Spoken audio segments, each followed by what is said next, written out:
राधे राधे दोस्तों, कैसे हैं आप सभी। आशा करती हूँ आप सभी बहुत अच्छे हैं और अपना ख्याल रख रहे हैं।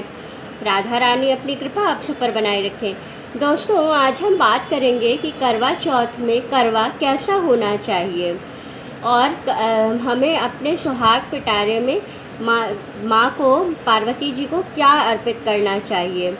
तो आज हम इन सभी विषयों पर बात करेंगे। लेकिन अभी तक अगर आपने चैनल को सब्सक्राइब नहीं किया है तो चैनल को सब्सक्राइब कर लीजिए और बेल आइकन को दबाना बिल्कुल ना भूलिएगा। तो चलिए फ्रेंड्स, वीडियो को शुरू करते हैं। सबसे पहले तो मैं बता दूं कि करवा कैसा होना चाहिए।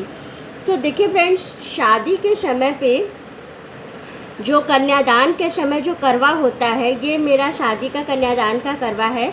तो हम इसी से पूजा करते हैं क्योंकि करवा जोड़ा रखना होता है। तो अगर आपके पास ऐसा करवा है तो एक करवा आप ऐसा अपना ख़रीद लीजिए पीतल का। ये मैंने दोबारा ख़रीदा था और ये मेरा शादी का करवा है। तो जो क्योंकि करवा बदलना होता है तो इसलिए हमारे यहाँ जोड़ा करवा रखा जाता है। तो आप अपने यहाँ का नियम देख लीजिएगा, लेकिन करवा से करवा ही बदला जाता है। करवा बहुत से लोग लोटे में वो लगा लेते हैं सीख और उससे अदला बदली कर लेते हैं, लेकिन करवा से करवा बदला जाता है। तो इसलिए दो करवा होना ज़रूरी है। एक करवा तो आपका शादी का होगा, अगर शादी का नहीं है तो आप किसी कारणवश अगर हर साल जैसे मिट्टी का ख़रीदते हैं फिर वो कहीं रख देते हैं, पूजा करने के बाद फिर वो गिरता है, फूटता है, तो कोई फ़ायदा नहीं है। वो मेटल का आप ख़रीद लीजिए, वो ज़्यादा बेहतर रहेगा। तो करवा ऐसा देखिए पीतल का करवा होना चाहिए। ये भी मेरा थोड़ा गंदा है क्योंकि पिछले साल का भी इस पर ऐपन वगैरह लगा हुआ है। तो ये हमारे यहाँ जिस दिन करवा चौथ होता है उस दिन ही हम लोग इसको धुलते हैं, साफ़ करते हैं और फिर इस पर नया जो है वो ऐपन और सिंदूर से इसको सजा देते हैं। तो अभी मैंने इसको धुला नहीं है, मैंने आपको दिखाने के लिए सिर्फ दिखा दिया है कि करवा ऐसा होना चाहिए पीतल का। तांबे का करवा नहीं रखिएगा कभी भूल कर भी। करवा जब भी रखिएगा तो पीतल का, क्योंकि देखिए शादी का करवा जो होता है वो पीतल का ही होता है, पीतल या फूल का होता है। और दूसरा जो हम लोग ख़रीदते हैं ये भी पीतल या फूल का ही ख़रीदते हैं। तो करवा हमेशा ऐसा ही खरीदिएगा और ऐसा ही रखिएगा, क्योंकि यही करवा जो है वो करवा चौथ में मेनली इसी से अर्घ्य दिया जाता है।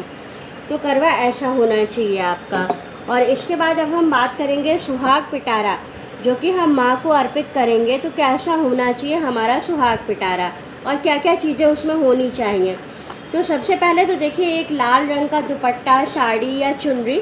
तो मैंने देखिए अभी ये दुपट्टा ख़रीदा है रेड कलर का, क्योंकि मैं सूट ही पहनती हूँ, इसलिए मैंने ये रेड कलर का दुपट्टा ख़रीदा है और यही मैं माँ को चढ़ाऊँगी और फिर मैं इसको पूरे साल पहनूँगी आराम से। और फिर ये देखिए एक पाउडर है इसके अंदर, ये क्रीम है, ये क्रीम है और ये आलता, ये कंघा और ये परफ्यूम। जिसको भी आप दे रहे हैं परफ्यूम ज़रूर दीजिएगा, इससे हमारा शुक्र अच्छा होता है किसी को भी परफ्यूम देने से।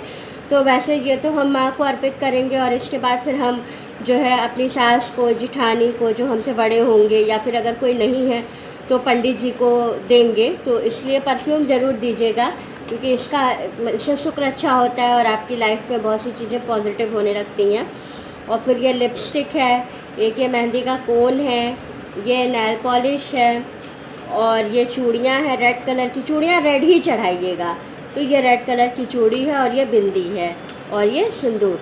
ये चीज़ें ज़रूरी होती हैं हमारे सुहाग पिटारे में, ये सारी चीज़ें होनी ही चाहिए। अगर ये सब चीज़ें आप चढ़ाते हैं तो इससे माँ प्रसन्न होती हैं और आपको अखंड सौभाग्य का वरदान देती हैं। वीडियो अच्छी लगे तो लाइक, शेयर एंड सब्सक्राइब ज़रूर कीजिएगा। राधे राधे दोस्तों।